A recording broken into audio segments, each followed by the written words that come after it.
Tonight, President Donald Trump ratcheting up his pressure campaign against the Federal Reserve and its chairman, Jerome Powell. So the 2.7 is now 3.1.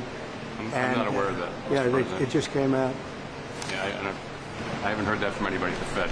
Today, Trump toured the Fed's headquarters, undergoing a major renovation, and got into a dispute with Powell in front of the cameras about the overall cost of the project. You just added in a third building is what that is. That's a third building. Well, no, but it's a building that's being built. No, it was built 5 years ago. The active construction site sits just a few blocks away from the White House, but the politically independent body is rarely visited by presidents. Do you expect any more additional cost overruns? Don't expect them. We're ready for them. The costly project has been on Trump's mind for weeks. This guy's building this building that's severely overrun, and what does he need the building for? I didn't see him as a guy that needed a palace to live in. I mean, it's possible there's fraud involved.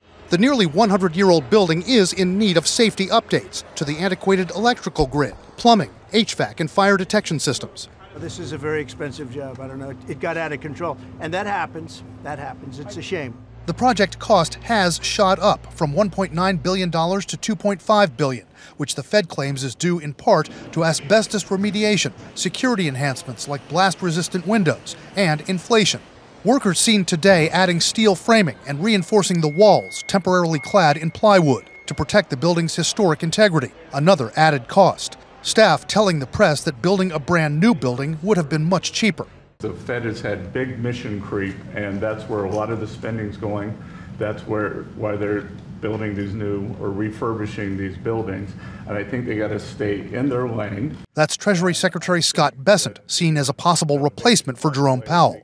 Critics point to claims that the renovation would include expenditures for lavish items like rooftop gardens, water features, and VIP elevators. Some of those are just flatly misleading. The idea of elevators, it's the same elevator. It's been there since the building was built. So that's a mischaracterization. And some of those are no longer in the plans. And planned rooftop seating for staff removed. Instead, the focus on a green roof with grassy plants to help reduce cooling costs and water runoff.